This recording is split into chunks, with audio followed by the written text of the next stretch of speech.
Allez, bonsoir et bienvenue dans cette nouvelle émission, la dernière pour ce mois de décembre et pour cette année 2020.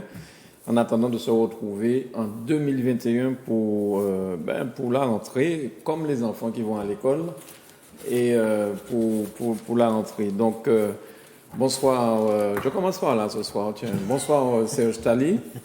Bonsoir. Merci d'être avec nous ce soir. Bonsoir. Merci de commencer. Les premiers seront les derniers. Donc, oui. Non, en tout cas, très, très content d'être là une fois de plus, même si la circulation automobile à Martinique, il faudrait faire une véritable enquête sur ça parce que 2 fois 3 voies arrêtées à 17h. À 17h, c'est impressionnant. Ouais. Arrêtez, j'ai bien dit arrêtez. Ouais. Enfin, Eddy pourra peut-être faire une enquête sur la chose. Merci beaucoup Serge, merci d'être avec nous. Eddy, bonsoir, merci d'être avec nous. Bonsoir Monsieur Mano, félicitations encore à votre télévision qui ces temps-ci apparemment cartonne. Il semblerait, d'après les retours, buzz sur buzz. Je crois que c'est depuis qu'on a reçu celui qui a écrit Timilat, hein, ça a été peut-être le premier buzz. Ah oui, à mon avis, ça. Et puis d'ailleurs, je suis passé à la librairie antillaise. Et j'en profite pour remercier les gens qui font de la résistance culturelle. Vous savez qu'il n'y a plus beaucoup d'endroits où on vend des livres en Martinique. Ouais. Ouais. Et donc, bravo à tous les gens qui osent. Même des CD. Ah non, Alfred CD, c'est fini. Alfred Desfontis m'a passé une commande cette semaine. Je me suis dit, comment Alfred, de quoi vendre Dix toujours. Mais donc, Alfred, c'est l'un des derniers. Bon, ouais. je vais arrêter. Et donc, j'en profite pour dire que l'un des best-sellers de cette année 2020, ça va être quand même Timilat. Timilat, voilà. Et c'est M. Serge Tali qui l'a écrit ce livre. Bonsoir Michel Banchi, merci d'être avec nous, rédacteur en chef du journal Justice. Bien, bonsoir à toutes et à tous. Toujours heureux de participer à ce travail que nous faisons, que nous essayons, à travers le traitement de l'actualité, de faire œuvre de citoyenneté, disons. Voilà. Vous ne devez pas employer des mots trop forts. En tout cas, merci beaucoup. Et ce soir, l'invité fil rouge, c'est quelqu'un que vous connaissez bien. Hein. Dans le nord du pays, c'est le maire de Saint-Pierre, M. Christian Raffa. Bonsoir, monsieur le maire. Merci d'être avec nous. Bonsoir, chers amis ici présents. Bonsoir aux téléspectateurs, bien entendu. Très bien. Alors, j'ai tenu à vous inviter, monsieur le maire. Je vous remercie de votre présence pour 2 choses. Est-ce que la montagne peut laisser un danger pour Saint-Pierre? Mais ce n'est pas la principale. Je crois que vous avez été élu dernièrement désigné vice-président des sites et cités remarquables de France. Est-ce que vous pouvez nous en dire 2 mots? Parce que je pense que ça interpelle nos amis téléspectateurs. Et puis, c'est un honneur pour la Martinique à travers votre désignation.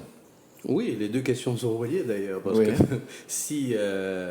je suis vice-président de cette association qui regroupe des villes qui sont villes d'art et d'histoire, mais pas seulement, qui ont des caractères similaires, qui ont un patrimoine, qui ont une histoire à mettre en avant. C'est parce que je suis maire de Saint-Pierre, et Saint-Pierre, c'est la montagne Pelée. C'est l'histoire de la montagne Pelée, tout du moins. Donc toutes ces questions-là sont liées.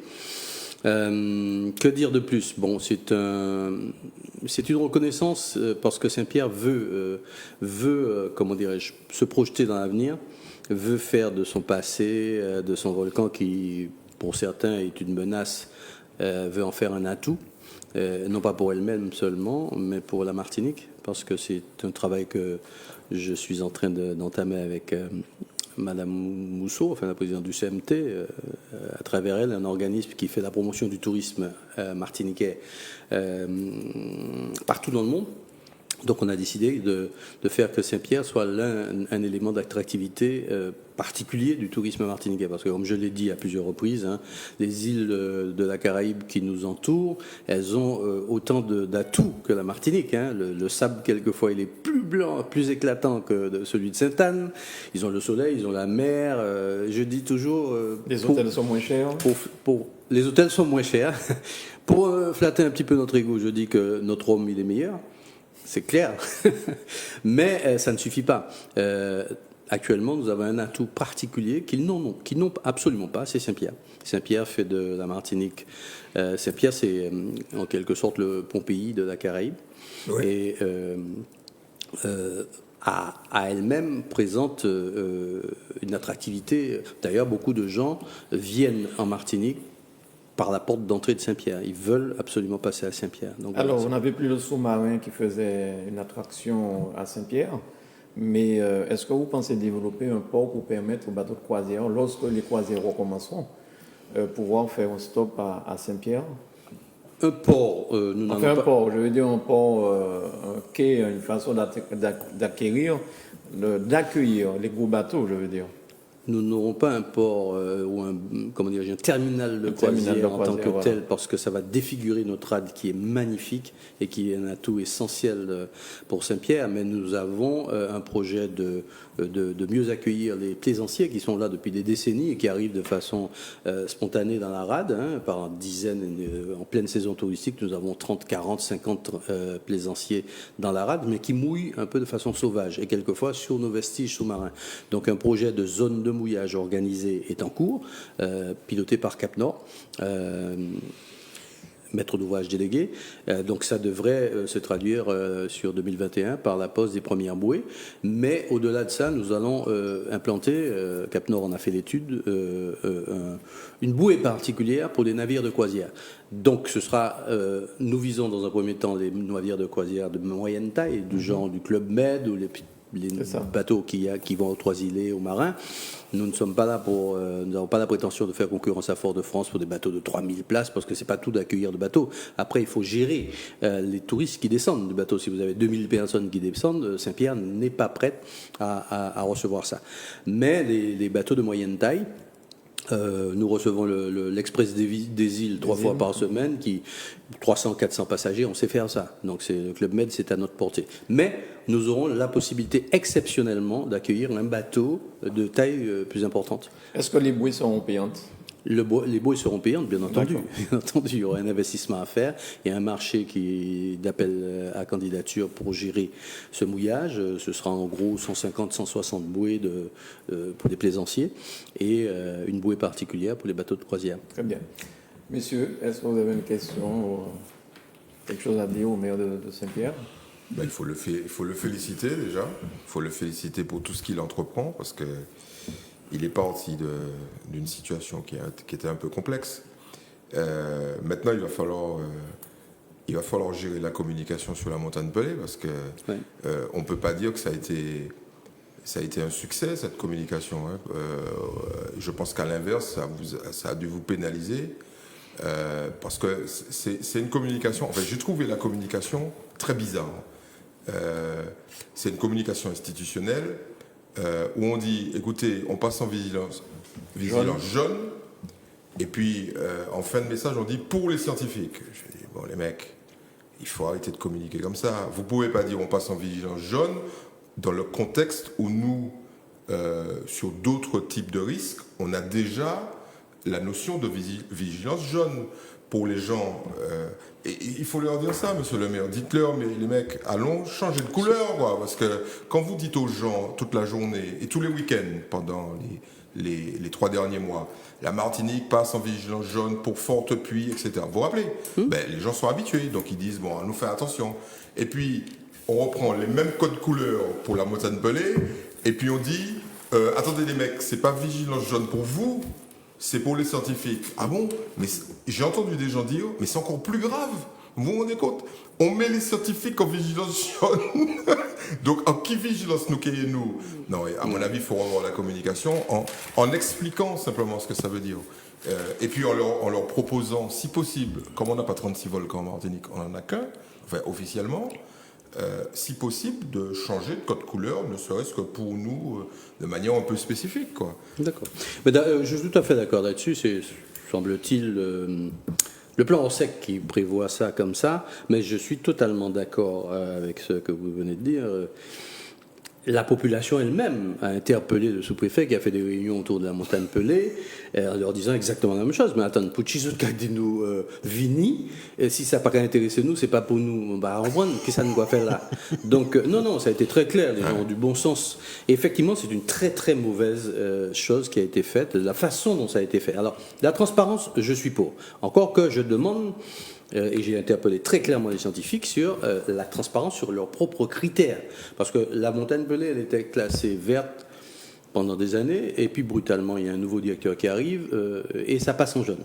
Bon, il y a déjà des questions à se poser. Bon, alors est-ce qu'il a vu des choses que les autres n'avaient pas vues?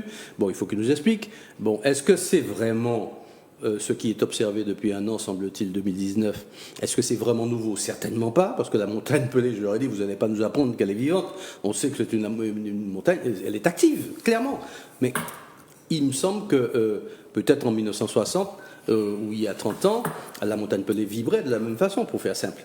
Est-ce qu'elle vibre plus vraiment? Je pense que, et j'ai des raisons de penser que l'analyse rétrospective des données n'a pas été faite.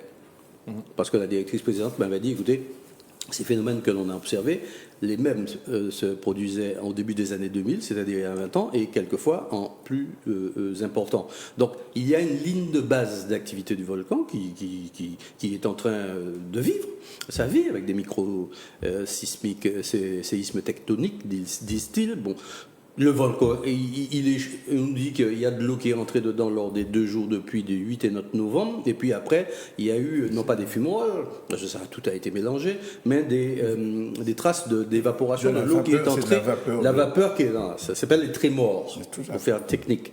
Ils ont observé ça pendant 2 jours.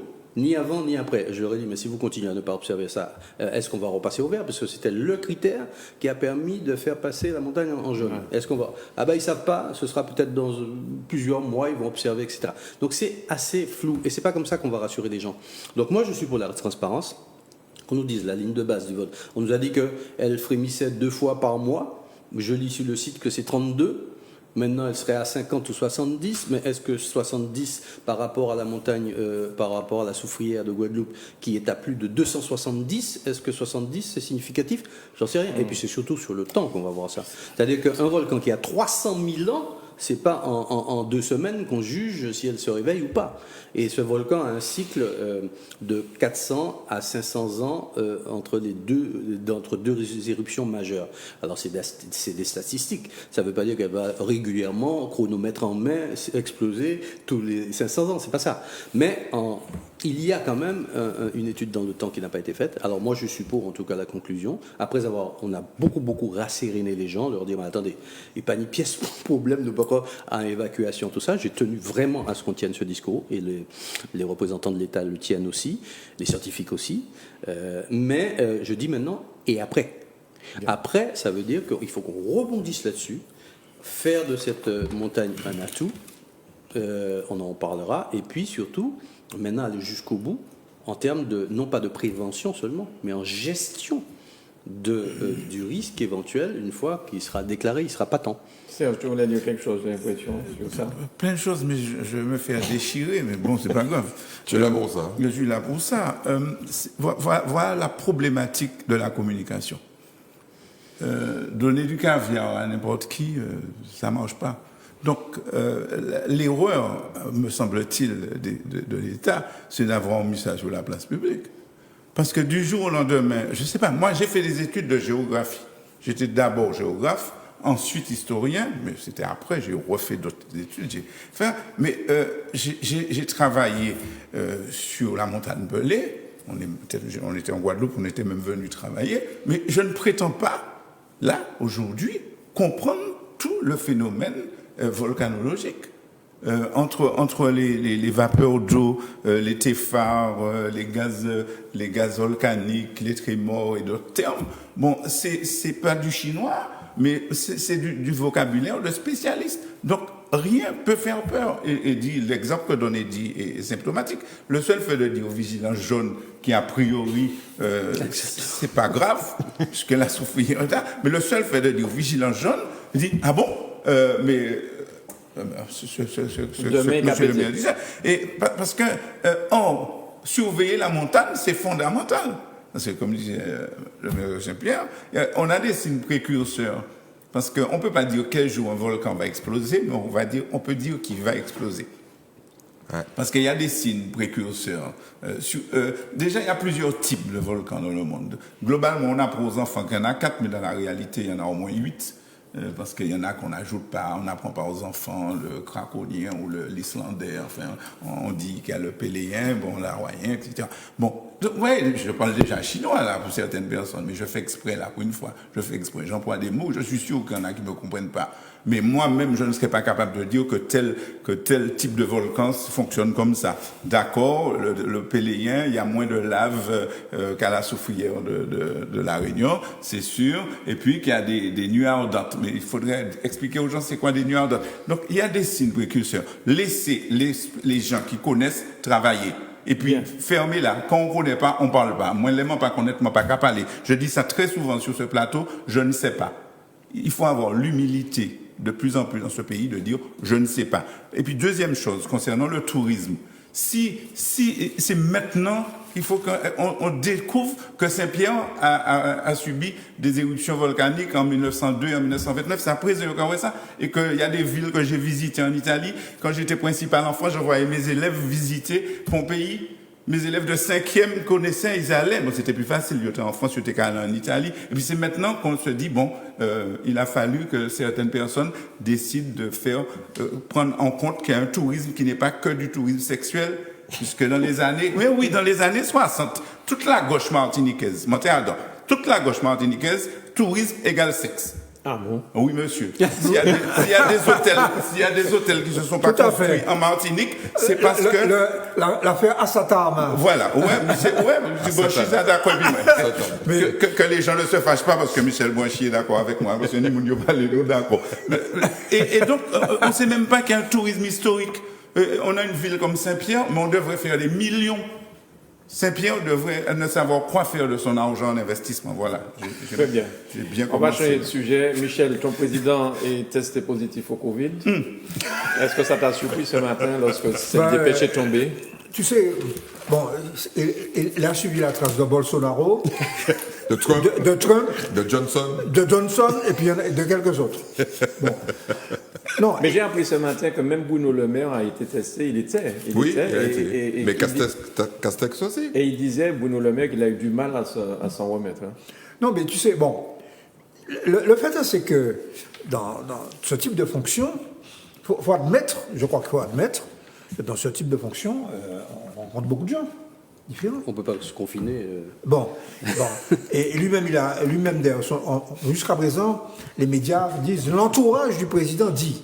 Bon, l'entourage dit que quelquefois, il lui est arrivé de recevoir, hier soir, il a eu un repas avec je ne sais pas combien de personnes, mais on nous dit que c'est dans la grande salle de l'Élysée. Mélenchon qui dit ça en plus. Hein. Oui, Mélenchon, ouais.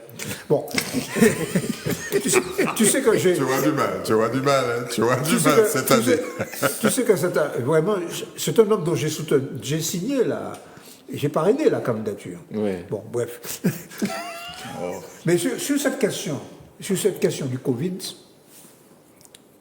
je pense que c'est une erreur politique d'en faire une question politique. Ouais. Je pense, ça c'est mon point de vue.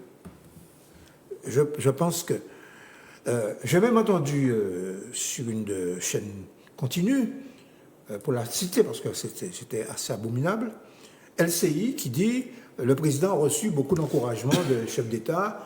Et Poutine a dit, je suis inquiet, je vous souhaite bon rétablissement. Et je vais le citer.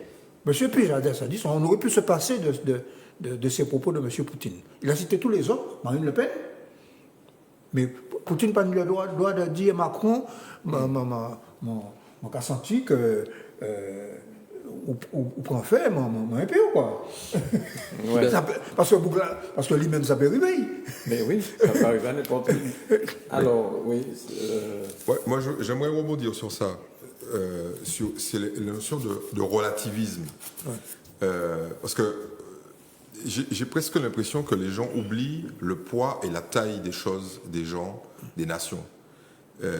Puisque, comme nous pouvons parler dans le micro, comme nous pouvons tweeter, ou bien WhatsApper, tout le monde vaut tout le monde. Je pense qu'il faut faire attention. C'est-à-dire que la France, c'est, peut-être 70 millions d'habitants, mais aujourd'hui, un pays comme la Russie, c'est combien de fois la France en termes de population et combien de fois la France en superficie. Donc, j'ai l'impression qu'on est face sur le rapport de force ou le rapport d'équilibre. Et nous, alors ça se passe sur le plateau de SCI, mais j'entends ça souvent ici, en Martinique, où les gens s'arrogent le droit d'avoir une opinion, ce qui est parfaitement légitime, mais de dire que l'autre n'a pas le droit d'avoir une opinion. Alors, peut-être que si il a pesé même poids qu'il a, peut-être qu'on peut dire ça. Mais si vous regardez 10 fois plus costaud qu'il a, moi je me souviens dans la fête patronale du Robert, où là le pragmatisme existait dans les combats de Bel-Air, ou bien les combats qui suivaient les parties de Sébi, où tu qu'à prendre roter bouga, où tu qu'à garder avant de commencer à courir, tu vois. Et ce relativisme de prise en compte de la situation, on l'oublie. Donc je voudrais insister, allons faire attention. Je dis ça pourquoi ? Parce que j'ai entendu des propos d'hommes politiques aujourd'hui et hier qui disaient que c'est eux qui faisaient des ministres ou des présidents de la République changer les choses. Je dis, allons faire attention aussi, pas jamais savent, quoi. Ni à tant qui plie gros qui nous, et un jour, il peut faire nous payer arrogance. Attention. C'est okay. Sur ça, non, pour donner des détails, il y a plein de cas contacts. On ne sait pas ce que ça va donner. Le premier ministre portugais, Antonio Costa. Mais le premier ministre français aussi. Oui, mais lui, il a été déclaré négatif, M. Castex. Le chef du gouvernement espagnol, Pedro Sanchez, le président du Conseil européen, Charles Michel, ils ont tous rencontré le président de l'Assemblée nationale, M. Ferrand, lui aussi. Ils sont tous cas contact et tous sont dans l'angoisse de savoir si dans les 3 jours... Mais il y a certains qui se sont déjà isolés. Hein. Oui. Ils ont fait de l'autoconfinement. Ils font de l'autoconfinement, dont Mme Macron, qui s'est autoconfinée aussi, etc. Donc, alors, la question, et c'est là qu'on revient à ce que disait est-ce qu'on croit que M. Macron fait comme Trump? C'est ça la question. Parce que tout le monde sait que Trump n'a jamais été positif à rien du tout. Tout le monde sait ça. Bon, au positif et 48 heures pour pas positif, aucun médecin. Mais il semblerait qu'il ait bénéficié de médicaments qui coûtent très cher et qui ne sont pas à la disposition de tout le monde. Voilà. Et qu'on n'utilise pas. C'est un terme technique, mais c'est des anticorps de synthèse. Voilà. Mais qui d'ailleurs... Qui coûte cher et qui coûte très cher. Ce médicament de Trump, l'OMS a fait une étude et qui prouve qu'il n'a aucun effet. Oui, mais bon. Alors, nous avons un scientifique. Excusez-moi. Nous avons un scientifique avec nous sur le plateau. Bon, il a un effet placebo. C'est-à-dire que tu y crois, donc tu es guéri. Alors, monsieur le maire, c'est aussi... Non, je disais, est-ce que tout ça est réel ou est-ce que c'est encore un coup de communication? Alors, mais l'autre thèse, c'est que Macron, s'il déclare qu'il est positif, si j'ai bien compris ce que c'est qu'un vaccin, il ne peut pas être vacciné. Non. C'est bien ça? Parce que le vaccin étant... J'ai cherché, c'est quoi un vaccin, en fait? C'est quoi un vaccin? Un vaccin. Mais c'est l'injection, oui? L'injection de la bactérie ou du virus, mais soit mort, soit en virulence atténuée.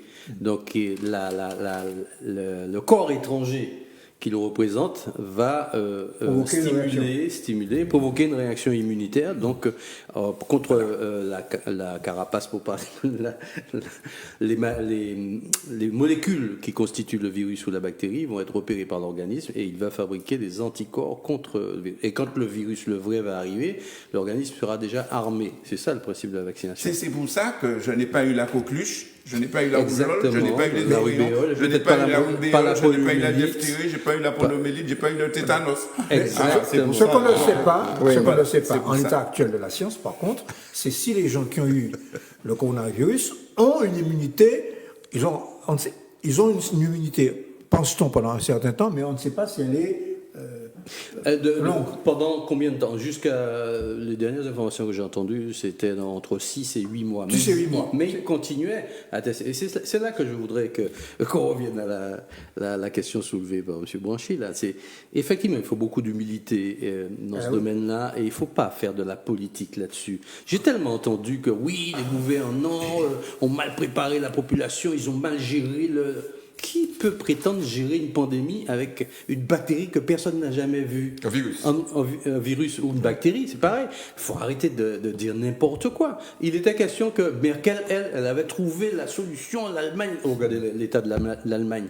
Donc il faut être très humble. Et la Suède aujourd'hui. La Suède. Voilà. La Suède. Donc les scientifiques eux-mêmes allaient à tâtons. Et c'est eux les politiques, ils étaient là en disant qu'est-ce que je fais. Le politique, le scientifique, un jour, il savait même pas au départ si le virus créait une immunité. Moi non plus, j'étais incapable de le dire. Donc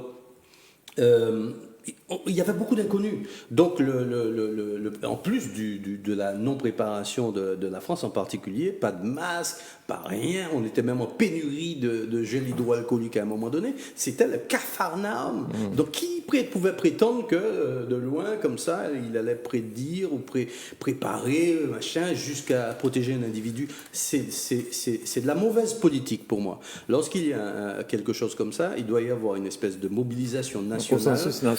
Consensus national et un discours qui doit se tenir. Je vois Véran qu'on appelle devant une commission d'enquête parlementaire. Mais qui ça, c'est Moundare jugé qui ça? Il n'y a pas ça qui base. Non, c'est pas que je défende les scientifiques, mais à un moment donné, il faut voir que quand on maîtrise une situation, quand la situation s'est déjà produite, on l'a évaluée, on en a tiré les enseignements et qu'on doit. Alors là, on peut dire ou t'es savent ou pas fait le nécessaire. Mais là, tout le monde était dans l'inconnu. Et donc, on voulait que les politiques, ils sont allés à tâtons. Excuse-moi, Christian. La science, il faut que les gens se rendent compte, qu'est-ce que c'est que la science? Quand j'étais gamin et que je jouais au football, mon père était fort, mais mon père jouait quand même. Mon père était fort, mais mon père jouait. L'entraîneur disait, ah nous, vous êtes cabré trop de l'eau là, vous êtes cabré trop de l'eau, pas boire de l'eau, pas boire de l'eau. Il nous interdisait de boire de l'eau. Maintenant, les gamins qui... oui, mais c'était en l'état de la science à l'époque. Mais maintenant, les enfants vont avec leur bouteille d'eau. C'est-à-dire qu'ils prennent une bouteille de l'eau à l'entraînement, ils n'ont pas qu'à entraîner. Ça s'appelle l'état actuel de la science. Exactement. On est à un niveau, et quand vous parlez d'humilité, il est écrit en majuscule dans les cahiers moyens, c'est faire preuve d'humilité. Respectons déjà les scientifiques. Mais Pasteur... Respectons déjà les scientifiques. Pasteur, la science, c'est le doute. Oui. Et la science ne progresse que par le doute, précisément. Donc les théories qui circulent, parce que sur les réseaux sociaux, conspirationnistes et complotistes, pour les appeler par leur nom, et de gens qui savent tout, avec des gourous. Des gourous. Tu as un nom là? Non. J'ai un nom qui est sur la langue. Oui, j'ai senti ça. Il y a dans le milieu scientifique des gens qui sont en mal de reconnaissance. Comme partout. Comment en mal de reconnaissance. Par conséquent, c'est le doute. Donc, le problème, c'est que, par contre, ce qu'on sait, c'est que tous les scientifiques le disent, au mois de décembre, aujourd'hui, on en sait plus qu'au mois de février. Bien sûr. 2009. Ah oui. 2009. On en sait beaucoup plus, on soigne mieux en réanimation, on a acquis de l'expérience, les personnels ont acquis de l'expérience, les matériels sont améliorés, on a trouvé des combinaisons de médicaments beaucoup plus efficaces, etc. Et peut-être qu'on va trouver, en dehors du vaccin, qu'on va peut-être trouver demain un médicament. Alors, monsieur le maire, parce que j'ai tellement entendu ça ces jours-ci, même de Martiniquaises et de Martiniquais, il semblerait que si on se fait vacciner, on pourra changer notre ADN. Non, mais je pose la question. Non, absolument. Non, mais c'est une bonne question. Hein. Mais j'aurais juste une petite... C'est vrai ou faux? Non, c'est faux. Heureusement. Parce que, je sais pas moi, De l'ADN, vous en mangez tous les jours avec, je sais pas moi, la viande que vous mangez, même les plantes, etc. Tout ça, si à chaque fois il devait y avoir des recombinaisons de notre propre ADN en fonction de ce qu'on ingurgite, ce serait extrêmement grave. Il ne faudrait plus rien manger, plus rien machin. Alors l'autre idée aussi, pour assurer éventuellement, on pourra nous injecter une puce. Ah, ça, j'ai pas entendu. Vous n'avez pas entendu celle-là. Vous avez entendu ça? Oui, ça fait partie des thèses qui circulent. Voilà. Il faut vraiment être, comment dirais-je, faire preuve d'indulgence vis-à-vis des scientifiques qui avancent. Moi, par exemple, je faisais le pari au départ, très longtemps, qu'il fallait donc vacciner les gens avant de monter dans l'avion. J'ai été contesté par des scientifiques qui m'ont dit non, et avant que ça ne devienne un standard. Voilà. Mais j'avais aussi imaginé, je suis pas seul. Vacciner ou tester avec le test PCR? Le test PCR maintenant là. Mais et j'étais parmi ceux, parce que j'étais pas le seul, à imaginer qu'il y aurait une deuxième vague. Parce qu'on peut pas imaginer que par un décret du gouvernement, parce que nous confinés pendant des mois, qu'on dit après, vous pouvez sortir, il n'y a plus de virus, rien du tout. Non, c'est pas vrai. C'est trop aléatoire. On est sur de l'humain et du vivant. Donc le vivant, on peut pas le mettre en équation. Donc, qu'il y ait même une troisième vague possible, je dis que c'est possible. C'est pour ça que les gens ne doivent pas se découvrir comme ça, là, parce que je vois déjà des gens, parce qu'on a dit il n'y a plus de confinement, il n'y a plus de comment ça s'appelle le soir quand on ne peut pas sortir, de couvre-feu. Eh ben, tout le monde a commencé à jeter masse, ça, c'est dangereux. J'ai même pris le pari que, au départ, il faudrait qu'on garde ces bonnes pratiques-là dans le quotidien futur. C'est-à-dire que lorsqu'on entre dans un endroit où il y a beaucoup de monde, nous quand même des masses nous, sauf si c'est pour nous acheter, mais parce que, en fait, ce sont juste des pratiques sanitaires que les Asiatiques avaient déjà compris avant nous. D'ailleurs, regardez, essayez de vous intéresser aux statistiques de la grippe saisonnière de cette année. La grippe est quasiment inexistante parce qu'avec le masque, on s'est protégé aussi de la grippe. Le lavage des mains, mais depuis, en faculté, moi, les maladies des mains sales, c'était une catégorie de maladies transmissibles par le fait qu'on n'a pas d'hygiène des mains suffisante. Ça ne concernait pas que des virus, c'était des bactéries, c'était les amibiases, les parasites, tout ça. Donc la pratique de se laver les mains très fréquemment. Je disais par exemple, pour monter, calmer ces agents municipaux, ces boucles-là, ils étaient payés les mains, voter en bagaille, puis sûr que ils m'ont dit écoutez, j'ai de la chance d'avoir une petite culture scientifique. J'ai dans mon laboratoire, parce que les laboratoires ont été mis sur le premier rang, je leur ai dit, pendant 30 ans d'exercice professionnel, j'ai un secteur du laboratoire qui s'occupe justement de bactéries, de virus, etc. Vous avez une infection urinaire, infection de plaie ou là-bas. Non seulement on prélève le virus, la bactérie, mais on la cultive de façon à la multiplier. Et dans des boîtes, on a des cultures pures de bactéries.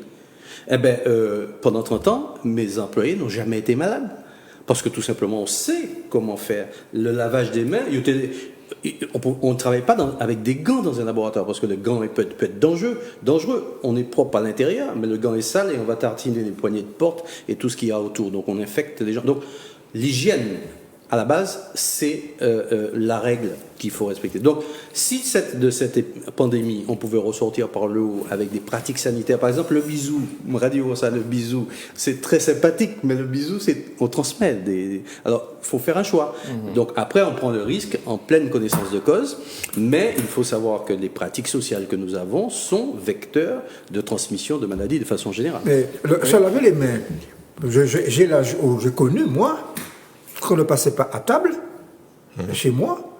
Je suis un foyalais. Bon, à la rue Gallieni. Maman, moi, si nous partions laver la main, il y avait un genre de broc avec un petit robinet et puis un savon de Marseille à côté. Et on se lavait les mains avant de passer à table. Je peux poser une question. Oui. Quelle est la différence entre une bactérie et un virus? Aïe. Là, tu en as pour 3 disons que pour... Non, tu sais pourquoi je pose la question? C'est parce que je suis en train de regarder les réactions des gens sur Facebook. qui savent plus que quelqu'un qui sait. Donc je demande à quelqu'un qui sait. Bon, je suis très loin de mes cours de faculté, mais en gros... Non, c'est fait simple, parce que si tu essaies d'expliquer les choses de façon scientifique, ben là, trop compliqué. Le virus est un être vivant, mais extrêmement simplifié. Il y a juste un ADN ou un ARN dedans, c'est-à-dire un matériel génétique entouré d'une enveloppe, en gros. Et ce virus-là, il ne peut pas vivre tout seul. Il a besoin d'entrer dans un organisme, de pénétrer une cellule vivante pour se répliquer et proliférer. La bactérie, elle vit. Elle a à l'intérieur, c'est un petit sac qui a le matériel génétique, mais qui a toute une usine qui lui permet par exemple, on met un virus dans de l'eau ou dans du jus, je sais pas, où il y a tous les ingrédients nécessaires. La bactérie va s'alimenter, il va se répliquer tout seul. Il n'a pas besoin de rentrer dans un organisme ni d'entrer dans une cellule pour se multiplier. C'est ce qu'on fait dans les boîtes de pétri, on appelle ça dans les laboratoires. On se fait multiplier les bactéries en leur donnant simplement on les alimente. On leur donne de la gélatine, du sucre, machin, ça, puis quoi multiplier, comme ça se produit dans la vie quotidienne. C'est-à-dire que tu prends une viande que tu mets chez toi, tu oublies de la mettre dans le réfrigérateur, au bout de 2 ou 3 jours, elle a senti mauvais, ce sont des bactéries qui se sont multipliées dedans, mais sans entrer dans la cellule. C'est un petit peu c'est la grosse différence, mais avec des pathogénicités qui leur sont propres, quoi. Alors, l'autre question que je me pose, si le président est intubé, si le président est hospitalisé, comment ça va se passer sur le plan politique? Celui qui peut être président, si jamais le président est empêché ou s'il décède, c'est le président du Sénat. Exact. Mais est-ce que quelqu'un qui est... Macron, par exemple, il est malade, on l'emmène, il est hospitalisé pendant 1 mois, il est sous respirateur, il ne peut pas travailler. Est-ce qu'il y a quelque chose de prévu pour le faire remplacer? Non. On le remplace par le président du Sénat. En fait, dans l'impossibilité d'exercice. Mais bon, le président du Sénat ne va pas prendre le pouvoir tant que Macron va respirer. Hein. C'est pas comme aux États-Unis, parce qu'aux États-Unis, le président... Non, mais vacance du pouvoir, en l'occurrence, c'est une vacance sur un plan biologique. Hein. C'est une vacance biologique du pouvoir. Mitterrand était très malade. On ne le savait pas. Oui, mais il était très malade. En France, c'est très simple. Si le mec meurt, c'est le président du Sénat qui fait l'intérim avant une nouvelle élection. S'il ne meurt pas, personne ne le remplace. Le Premier ministre continue à faire son boulot. Voilà, c'est tout. C'est pour ça que il n'y a pas de risque de vacance du pouvoir, puisque de manière très... C'est le gouvernement qui fait le travail.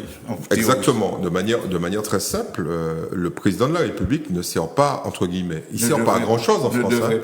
En fait, théoriquement, il ne sert pas à grand-chose, puisque c'est bien le gouvernement à la tête duquel il y a un Premier ministre qui exerce les fonctions exécutives. C'est pas le président de la République. Hein. Là, il est puissant et il a la tentation, et ses prédécesseurs l'ont eu également, de présidentialiser la fonction, enfin l'exercice de l'exécutif, mais c'est pas à lui. C'est pas à lui de faire ça. Par exemple, un président de la République ne prend pas de décision législative. Un président de la République, il ne prend pas de décision exécutive. Il demande à son Premier ministre, est-ce qu'il peut faire une loi pour faire en sorte que... C'est ça. Bon, donc, ceci dit, la pratique de la Ve République, depuis même le général de Gaulle, a voulu qu'il y ait eu quand même une prééminence, et non en plus ce qu'on appelle le domaine réservé. Bon, notamment la politique étrangère. C'est pour ça que Poutine change la Constitution. Alors, ce que tu dis là, c'est en cas de cohabitation, l'histoire de séparation entre le Premier ministre et le président. La lecture littérale de la Constitution, c'est celle qu'a donnée Eddy. Tout à fait. C'est le Premier ministre qui dirige l'action du gouvernement. Tout à fait. OK ? Ouais. Bon. Mais dans la pratique, c'est quand même le président de la République qui préside le Conseil des ministres. C'est pour ça que la Constitution de la Ve République a évolué vers une sorte de présidentialisation accentuée On est passé aux 5 ans. Le paradoxe, c'est que c'est celui qui avait écrit le coup d'État permanent, c'est-à-dire François Mitterrand, qui lui a donné sa couleur présidentielle la plus nette, et qui s'est installé dans le costume de président beaucoup plus que ses prédécesseurs. D'ailleurs, on voit bien les limites du pouvoir d'un président quand, comme tu viens de le dire, il y a cohabitation. Il y a bien cohabitation et le risque existe toujours. Hein. Il se peut très bien. Les types, ils ont dit l'élection présidentielle va se faire systématiquement avant l'élection législative, tout simplement parce que les 2 mandats aujourd'hui ont été égalisés. Ils durent le même nombre d'années. Ouais, bon, très bien. Mais le risque existe mathématiquement. Il existe. Un président peut gagner au mois de mai et se sentir fort et ne pas obtenir la majorité absolue au mois de juin. D'ailleurs, Hollande, c'est ce qui lui est arrivé. Hein. Hollande, il a eu une majorité relative, rappelez-vous. Et il était obligé de composer. Et au fur et à mesure que ces frondeurs quittaient, d'ailleurs, c'est le cas aujourd'hui. Macron il a perdu encore un député hier. Ouais, une dame. Macron n'a plus depuis plusieurs mois de majorité absolue à l'Assemblée. Comme il n'a pas d'opposition et qu'il a le soutien du MoDem, toutes les lois passent. Mais il n'a pas la majorité absolue. Donc, quand il y a une cohabitation, et c'est tout à fait envisageable, on voit bien que le président inaugure les chrysanthèmes et que le Premier ministre a tout le pouvoir. Jospin, face à Chirac, Jospin faisait ce qu'il voulait. Alors, la seule contrainte, mais elle est théorique, c'est que quand Jospin amène à Chirac la loi à signer, et Mitterrand fait la même chose, il a dit, bon, je dis à stylo, même pas à mâcher, moi, va signer loi ça. Et Mitterrand a pris plusieurs mois pour signer plein de décrets. Parce que, attention, le décret d'application de la loi doit être signé par le président de la République. Donc, il peut faire l'imbécile, entre guillemets, pendant des mois et bloquer des projets, mais il ne le fait pas très longtemps parce que de toute façon, mais comme tu disais, il y a des les recours. affaires étrangères, c'est le président de la République. Non, rien. Non, c'est De Gaulle qui a instauré ce que les constitutionnalistes maintenant appellent le domaine réservé du président de la République. C'est une pratique. Non, mais attention, il faut qu'on explique aux gens. Quand on dit domaine réservé, c'est dans le cas où ton Premier ministre est dans le même parti que toi. Là, tu peux dire, on attaque la Libye, la Tunisie, on attaque la Libye ou l'Irak. Oui. Mais je prends la décision. Or, la loi française indique bien que ce type de décision est du ressort du gouvernement, mais avec un contrôle du Parlement. Un contrôle du Parlement, ouais. Bon, tu imagines bien que quand Hollande a dit, ou Sarkozy a dit, on attaque la Syrie, la Libye, il n'a pas demandé au Parlement. Hein. Les avions étaient déjà en train de lâcher des bombes. Il a dit, effectivement, nous, quand il fait un débat rapidement, mais bon. Mais au cas d'espèce, Macron devait aller au Liban demain. Ouais. Bon, ça a été annulé. Bon, mais c'est pas tout à fait dans son champ de compétences. C'est dans le champ de compétences du Premier ministre et de son ministre des Affaires étrangères, Le Drian. Monsieur Le Drian. C'est Le Drian qui aurait dû aller. D'ailleurs, je pense que si quelqu'un va aller, ce sera Le Drian. Alors, lorsqu'on est passé de 7 ans à 5 ans pour la présidentielle, c'était Sarkozy. Tout à fait. C'est ça. Est-ce que quelque part derrière ça... Non, c'est Jospin. C'est Jospin. C'est Jospin qui a fait ça. C'est Jospin. Sarkozy était le premier président pour 5 ans. Voilà. Est-ce qu'il n'y a pas derrière tout ça l'envie d'être comme les États-Unis, tout à fait. Un régime présidentiel? C'est ce que l'opposition a dit. Et l'histoire du Premier ministre, ça ne plus avoir besoin de Premier ministre, en fait. Être comme aux États-Unis, c'est bien le président qui gouverne. Il y a une différence majeure dans l'exercice du pouvoir aux États-Unis par rapport à la France qui interdit l'évacuation du Premier ministre, à mon avis. Il faut bien identifier le fait que la France est un État centralisé. OK ? Tandis que les États-Unis, c'est un État fédéral. Donc le président de la République américaine, parce qu'il faut quand même rappeler que c'est une république, mais c'est une république fédérale. Donc en réalité, les gens doivent bien... Et c'est l'actualité, puisque tous les gens qui avaient dit que là encore, on parle des réseaux sociaux, parce qu'il y avait une série de gens, y compris de journalistes, qui avaient dit, attendez, c'est pas fini, parce que Trump, etc. Ouais. C'était fini dès le premier soir. Ouais. Bon, donc là, le collège électoral, mardi, et vous avez vu que personne n'en a parlé. Hein. Oui. Personne n'en a parlé. Au collège électoral a dit, ce sera M. Biden. Bon. Donc c'est d'actualité. Le champ de pouvoir du président des États-Unis est extrêmement restreint. Extrêmement restreint. On dit, ouais, c'est le président de l'État le plus puissant du monde. Mais lorsque le président français dit, je souhaite qu'à Nice, on applique le couvre-feu. On est d'accord? Qu'est-ce qui va l'en empêcher? Il l'impose. OK? Alors, le maire de Nice peut faire un recours. Mais dans les 3/4 des cas, il sera machin. Bon. Lorsque le président des États-Unis dit « Je veux qu'à San Francisco, il y ait un couvre-feu », les mecs de San Francisco lui disent « Fais en grand rond, parce que le couvre-feu, c'est de la responsabilité de l'État fédéral. De l'État de Californie. Et encore plus, la ville peut dire à l'État, au gouverneur, monsieur, chez moi, c'est pas comme ça que ça fonctionne. Donc, en fait, il y a une espèce d'atomisation du pouvoir aux États-Unis qui autorise le fait qu'il n'y ait pas de Premier ministre. Tandis qu'en France, pour essayer de faire en sorte que la France ne passe pas pour un pays dictatorial, parce que les Français, ce sont des révolutionnaires, mais à fond la caisse, hein. C'est ça la réalité. Je relisais quelques textes là sur notre ami Robespierre, Marat, et puis Victor Hugues en Guadeloupe. Le Français, dans son ADN, c'est un type qui ne supporte pas l'autorité. Donc, en France, si, par malheur, il y a un président de la République qui supprime le Premier ministre, ça ne va pas passer. Donc, le Premier ministre, c'est une espèce de truc qui dit, écoutez, je ne suis pas un dictateur. Regardez, il y a un Premier ministre, il respecte la démocratie. Mais la volonté consubstantielle des présidents de la République, c'est de se passer de son Premier ministre et d'être un dictateur. C'est ça qu'ils ont toujours voulu. Mais le Français lui dit non. Les constitutionnalistes français disent non, monsieur. Non. Est-ce que vous vous rappelez la fameuse débat Chirac-Mitterrand Mitterrand qui dit... Monsieur le Premier ministre. À Chirac, monsieur le Premier ministre. Alors, Chirac lui répond, mais non, ici, il n'y a pas de... Ici, je ne suis pas votre Premier ministre. Je suis le candidat. Je suis le candidat. D'accord, monsieur le Premier ministre. Et Mitterrand lui répond, très bien, monsieur le Premier ministre. Et le débat était plié. Alors, oui.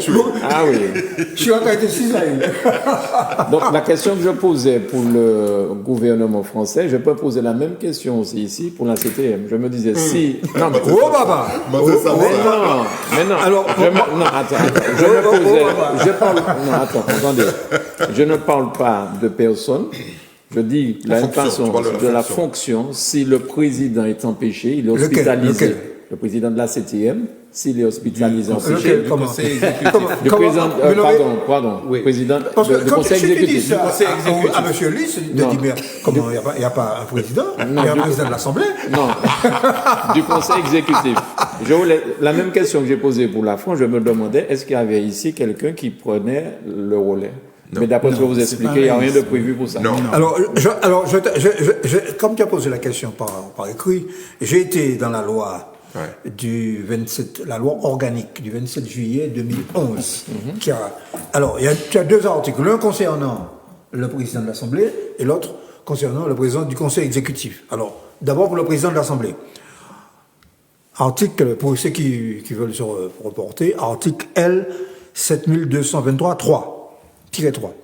En cas de vacance du siège de président, pour quelque cause que ce soit, les fonctions de président sont provisoirement exercées par un vice-président. Bon. Et au cas d'espèce. Il y en a 4. Il y en a 4. Bon, il y en a 5. Il y en a 5. 5, ah ouais? Oui, parce qu'il y en a un qui n'a pas signé le fameux truc.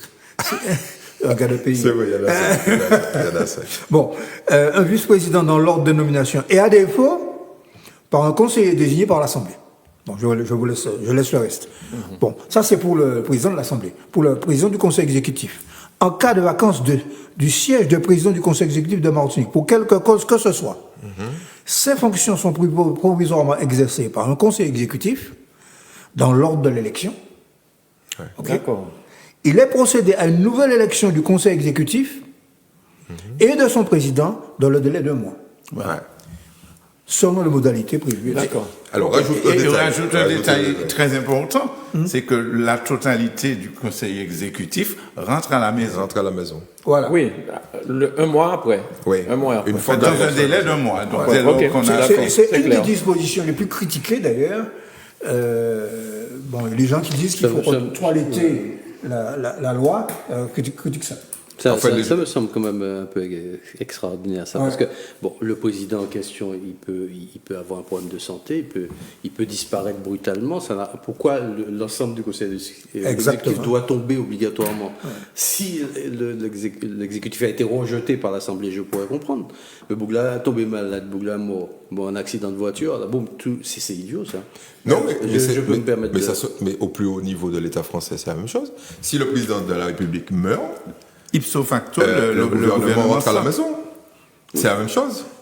Ouais. Et c'est le président du Sénat qui... Non, mais à part qu'ils n'ont pas été élus. Mais les ministres, ils ne sont pas élus. Oui, ils sont désignés par le président. Oui, mais ceux-là, une fois qu'ils ont été nommés conseillers exécutifs, Ils ont ils ne sont démissionné. plus Ils ne sont des plus élus. membres de l'Assemblée. Hein. Ils ont sont plus des démissionné élus. de l'Assemblée. Ils n'ont plus de statut d'élu. Ça, Donc on peut les... Il y a quelque part quelque chose de parfait. En tout cas, la c'est- différence... il y a tout un débat. Les spécialistes institutionnels discutent de ça, et parmi les questions, parmi les problèmes dont il est question de créer de modifications dans la loi organique, c'est celle-là. Ouais. Alors, il s'appuie notamment sur l'analyse de ce qui se passe en Corse. En Corse, si le président disparaît ou est empêché, évidemment, le conseil exécutif saute, mais les conseillers exécutifs retournent à l'Assemblée. Ça me semblerait. C'est ça qu'ils veulent. Oui, ça me semble une C'est plus logique. C'est plus logique. Oui, parce que les conseillers exécutifs. Ils ont été élus. sauf si j'ai mal compris, ils ont été élus. Ils n'ont pas été désignés Oui, par le mais président. ils démissionnent. mais Aujourd'hui, justement, tel pourquoi que ils c'est sont fait là, obligés de démissionner ils sont obligés de démissionner pour une raison simple, c'est que ils ne peuvent pas cumuler leur statut d'élu et d'exécutif. C'est ça. Or, en France, et c'est ça qui est génial, un ministre qui est député, il ne démissionne pas. Hein. C'est ça. Donc, d'accord. S'il est viré par le Premier ministre, il reprend sa place de il député. revient à l'Assemblée. C'est ça. Or là, enfin, pour l'essence de la démocratie, ce qui existe en Martinique est plus démocratique que ce qui existe en France, au niveau général. Pour une raison simple, c'est que on ne peut pas conserver les privilèges, entre guillemets, de sa fonction de député. On vous met une petite place de député au chaud, c'est ça? Et puis vous allez pantoufler comme ministre. Pantoufler. Oui, pantoufler. Pantoufler. Ah, Parce oui, que- oui, c'est pas ça. On Non, va mais attends, pantoufler. attends. On va pantoufler dans le privé, mais au Premier ministre, au travail. Hein. Non, mais sous dans le privé, au député, au cas monté. Non, mais je plaisante. Mais l'idée, c'est ça, c'est que l'exercice de la démocratie, c'est quand même un tout petit peu, et je parle à un élu, c'est quand même la renonciation à un certain nombre de privilèges, quand même. On peut renoncer au privilège, je suis tout à fait d'accord, sans pour autant perdre la légitimité populaire que l'on a eue. Ça n'a rien à voir. C'est-à-dire que moi, on peut imaginer un système où le gars monte à l'exécutif, effectivement, il perd ses droits de voter, par exemple, à l'Assemblée ou autre.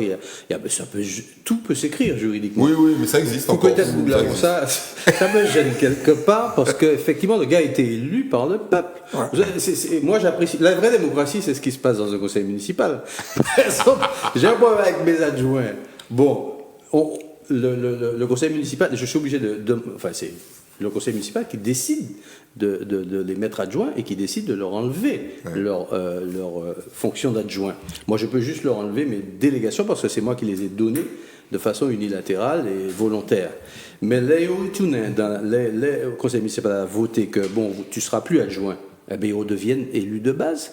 Et on me dit, ah ouais, mais qu'est-ce qu'il fait là? Monsieur le maire, il faut que tu demandes qu'il démissionne. Mais elle dit, non, c'est un élu de la République, c'est pas moi qui ai élu, c'est le peuple, même s'il était chômaliste. Donc ça, c'est démocratique. Le gars, il a participé à mon élection. Donc c'est pas normal que moi, je puisse lui couper la tête. C'est pas ce qui se passe maintenant à Marseille. On te dit que justement, on allait parler de Marseille. On te dit que le gars qui remplace... Oui, Birola. que les gens ont voté pour... Oui, Birola. voilà, et que Payen Payen, le socialiste, n'est pas connu. Bon. Mais là, on peut dire clairement que c'est une magouille quand même. Non. Parce que, attendez. Enfin, moi, j'étais pas à Marseille, mais j'entends tout ce qui se passe dans les médias. Ouais. Mais tu sais cette dame, donc si c'est dans les médias, non mais attendez, laissez-moi vous dire. Parce que tes médias, c'est CNews, c'est ils vont oublier ça, on va parler d'autre chose. Laissez-moi finir. Cette dame. Non. Alors cette dame. Attends. Dans la hiérarchie, je mets quand même France Info. Attends, Michel. Au-dessus de BFM TV. Mais il faudra me prouver. Attendez. Et vous allez me dire. Si c'est le contraire. Ouais. Cette dame a reçu le Premier ministre, elle n'a même pas de bureau dans la mairie de Marseille. C'était déjà prévu. Elle a dit sur un tweet, je crois, ou à quelqu'un qu'elle parlait, tu sais déjà que je suis là pour 3 mois. Tout ça a été dénoncé, les gars. Non. Il faut rappeler une chose. Le socialiste en question, c'est lui qui est à l'initiative du prétend marseillais du rassemblement. Ah ouais. OK ? Et au moment où on devait choisir une tête de liste, il y a eu un vote. Pas des Marseillais, des militants sont rassemblés, qui ont dit, bon, le mec, il est un peu trop, on va dire, rigide, rigoureux, et puis il n'est pas sexy. On va prendre la candidate qui est la plus vendable, on va dire ça. Mais la dame, le problème, c'est que la dame, elle n'avait rien demandé.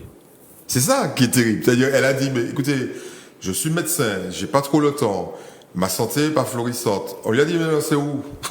C'est où? Allez. Et elle accepte le poste de premier adjoint. Elle n'a pas autant de travail. C'est elle qui l'a proposé. Oui, c'est elle qui a dit ça, j'ai entendu.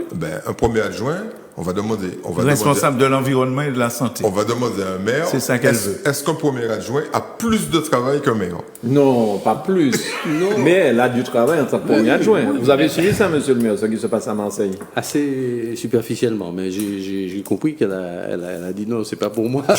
je veux autre chose. Non, l'adjoint, on lui donne délégation et il est responsable d'un. On peut ne pas donner de délégation à un adjoint. Ça n'a rien à voir. Hein. Il peut avoir même le premier adjoint. Oui, même il peut avoir juste la représentation du maire à assumer quand il n'est pas là. Il fait des mariages. Il peut faire le mariage. Voilà. Il peut s'occuper de son champ parce que bon, je comprends. Elle est médecin et qui a dit bon, je veux la santé, l'environnement. Bon, l'environnement c'est quand même assez flou. Bon, et puis les grosses villes que sont des Marseille, des Lyon, des Paris, c'est pas Saint-Pierre de la Martinique, c'est pas Font-Saint-Denis. C'est-à-dire que tu as des vrais staffs. Tu as une machine administrative qui te permet effectivement de faire de la représentation. Ouais. Moi, je ne peux pas faire de la représentation. Je suis au turbin, les pieds dans la boue, je travaille. Et je suis généraliste en plus, parce que comme je n'ai pas les compétences en interne, je fais toute bagaille, pour coûter toute bagaille, pour connaître tout dossier, comme ça. Moi, à la limite, je ne suis pas trop à plaindre, mais il faut demander au maire du Mont-Nevers des fois, ils fonctionnent pendant des mois, ils n'ont même pas un DGS, un directeur général des services, ils n'ont pas un financier. Il faut savoir la misère de cette. Et là, je suis désolé, mais le maire de Font-Saint-Denis ou du Mont-Nevers travaille beaucoup plus que celui de Marseille. J'en suis persuadé. Mais c'est clair. D'autant qu'à Marseille, c'est comme Paris. Il y a des arrondissements et il y a des mairies d'arrondissement. Donc, c'est très au-dessus.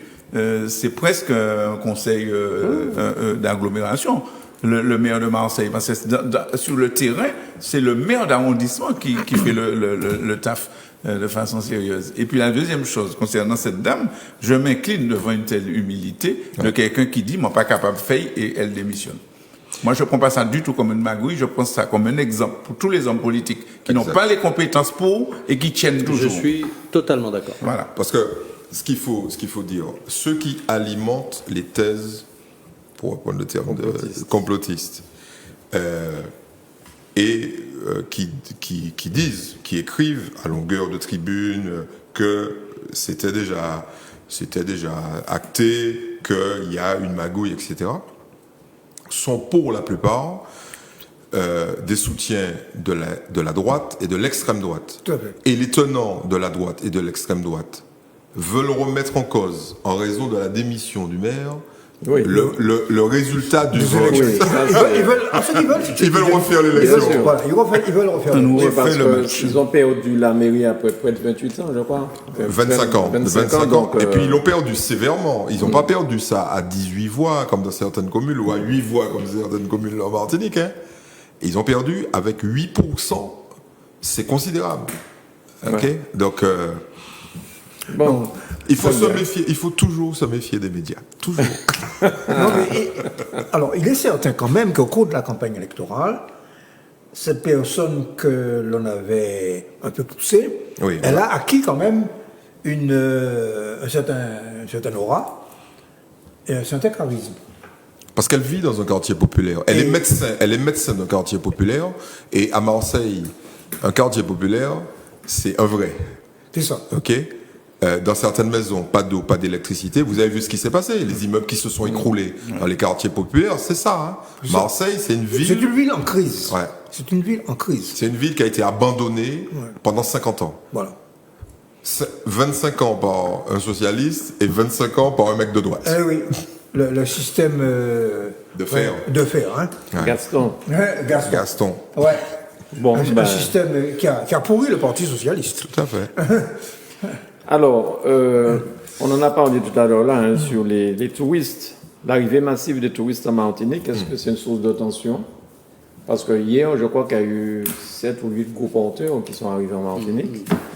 Et les gens ont un petit peu peur, que monsieur le maire disait tout à l'heure, là, le relâchement, qu'on ait une troisième vague en Martinique à la rentrée. Qu'est-ce que vous en pensez? Il faut quand même rappeler que parmi ces touristes, il y aura quand même entre 30 000 et 40 000 Martiniquais. Oui. On est Ils d'accord? reviennent au pays. Eh ben oui. Ces gens-là, on fait quoi avec eux?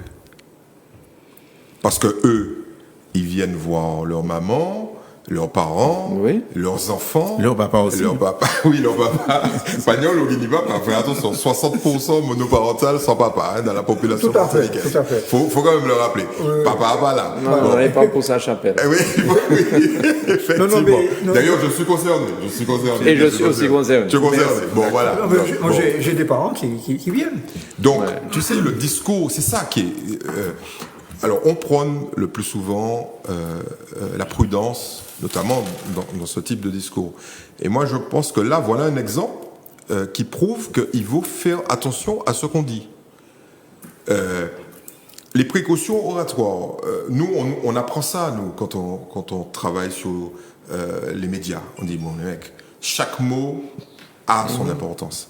Donc, quand sur certains médias, on dit, bon, je vais encore me faire des potes, mais on dit, les touristes, oui, le Covid, non. Quand d'autres médias disent, ah ouais, mais bon, il y a des tensions, machin, et les frères, l'Aïchou a venu dit Sarcelles, ou bien dit Paris, il a vu faire études ou bien de Strasbourg, il touriste ou bien il va touriste? Selon la définition, on parlait du CMT tout à l'heure, selon la définition de l'Organisation mondiale du tourisme, c'est un touriste. Puisqu'il vient dans un territoire, même si c'est son territoire d'origine, pour une période courte. Okay? Loin Donc, de son habitation permanente. c'est un touriste, ok? Donc, ceux-là, on va les jeter, on va les contrôler. Au blanc aura été en bus là, au nègre aura sorti. Il faut arrêter. Allons arrêter ce genre de truc. enfin- Faut être prudent, ok? Faut être prudent. Mais nous ne sommes pas, ce que je voulais dire, nous ne sommes pas une destination touristique classique au sens les Maldives, les Seychelles, là, en Le décembre, Vanuatu. ok? Le Vanuatu. Bon, nous sommes une destination touristique Ouais. au sens classique du terme, et nous sommes une destination de retour chez nous d'une population temporairement ou on va dire plus longuement émigrée.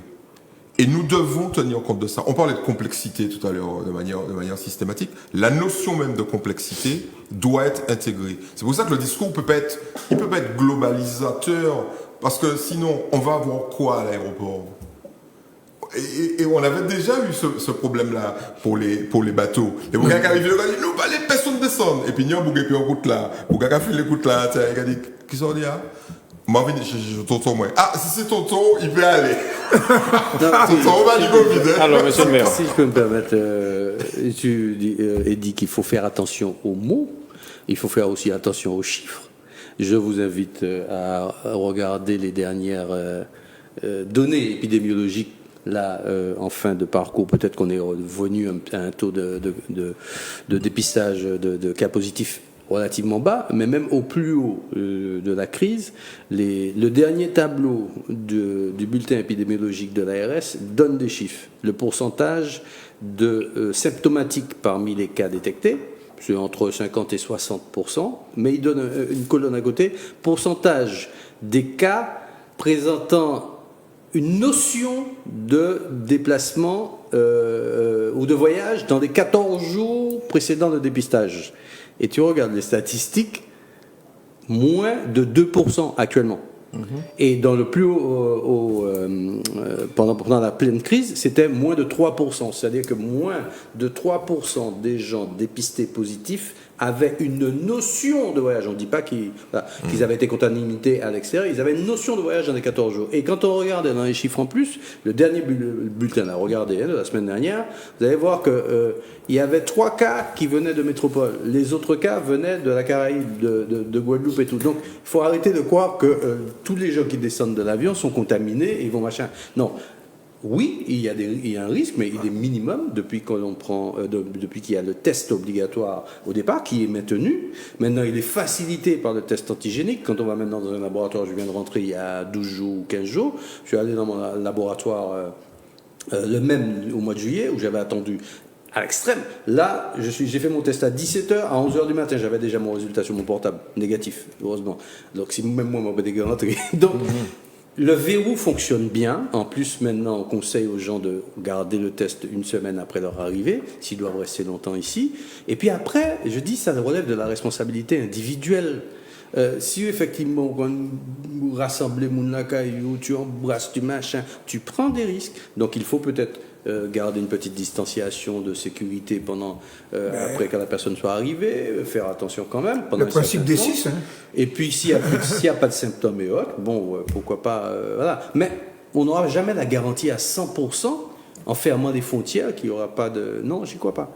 Donc, moi, je dis que les statistiques médicales montrent que le verrou de départ, du test de départ, fonctionne. Non, mais c'est-à-dire que ce que dit M. le maire est vrai, c'est que d'ailleurs, une des raisons qui avait provoqué le deuxième confinement, c'est que précisément on s'était rendu compte que la plupart des cas étaient autochtones. Absolument. Ouais. Et c'est ça, c'était un des facteurs qui a motivé ce reconfinement. Maintenant, ceci dit, je pense que néanmoins, nous avons quand même un devoir, je reviens sur la fin de l'intervention précédente, nous avons un devoir quand même de vigilance extrême. Absolument. Parce que nous ne pouvons pas quand même ignorer que même si nous avons des taux de contamination, disons, en gros, je ne rentre pas sur le R0, etc., qui sont relativement faibles, nous sommes, à l'heure actuelle, dans le monde entier, en Europe, en Amérique latine, dans la Caraïbe, en face d'une deuxième vague, voire d'une troisième vague. Ouais. Ça, bon, on a cité l'Allemagne, qui était aussi considérée comme un bon élève, la Suède, bon, on a récemment à Grenade, un hôtel a été... Hôtel Sandals. Bon, un hôtel 5 étoiles. Ouais, 5 étoiles. Ouais. Donc, à Sainte-Lucie. Donc, par conséquent, je crois que la tentation d'envoyer le masque en l'air, etc., c'est là que nous, médias, nous avons une responsabilité. Nous avons une responsabilité d'inciter à la discipline individuelle et collective. Alors, c'est l'éditorial de mon ami, le professeur de l'université Maurice Belrose, Bon, Maurice Belrossi signe l'éditorial de Justice et c'est ça qu'il dit. Il va à contre-courant. On nous dit, ah ouais, les chantiers Noël. Bon, je veux bien. Je vais me faire lapider. Non. J'ai pas compris les chantiers Noël, quoi. Non, tu vas pas te faire lapider. C'est Quoi, Bouga, des chantiers Noël? l'interdit de chanter Noël. Personne ne va te galer à des choses de Noël, mais comme ils ont interdit les choses de Noël, tout le monde est à des choses de Noël. C'est qu'on l'en met, Il n'y a pas les bains, hein. Et puis, les places sont fermées. Et frère, mon père pas bien, alors. Nous, pas jamais qu'à bain. Moi, les bains. Ou pareil, courir, non plus. Quand même. Je crois que... Parce que c'est là qu'il ne faut pas simplement faire du nombrilisme. La Martinique est immergée dans le monde. Sérieux. Et le monde affronte certaines deuxième vague. Bon, les États-Unis, hein, ils sont prêts d'atteindre les 300 000 morts. 747 qui tombent tous les jours. C'est ça? Oui, on a Ok. écouté. Alors, après, on va passer. Non, mais c'est notre devoir de dire ça. Non. Je suis d'accord. C'est notre devoir de dire ça, de C'est une façon, régie. même si certains vont nous dire, ah ouais, vous tuez bon, l'économie, bon. Moi, je propose que dans chaque émission sur Zouk TV, dans chaque émission, vous commenciez l'émission en disant respectez les gestes barrières et prenez du recul par rapport à cette épidémie. Comme ça, on va donner l'exemple aux autres médias qui, chaque fois qu'ils vont ouvrir un journal, rappelez-vous qu'on faisait ça à l'époque quand il y avait des otages. Vous vous rappelez de ça?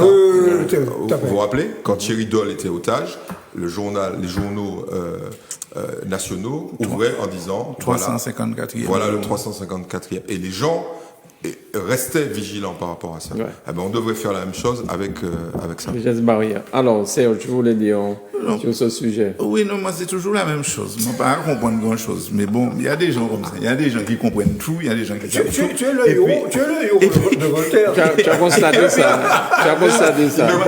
Il commence pas. Je comprends. Mais c'est sérieux, je comprends pas. Si on pleure, on crie. Dis aux gens que tu ne comprends pas, parce qu'il y a beaucoup de gens autour de toi à Sainte-Marie qui ne comprennent pas. Donc tu es le porte-parole. C'est vrai.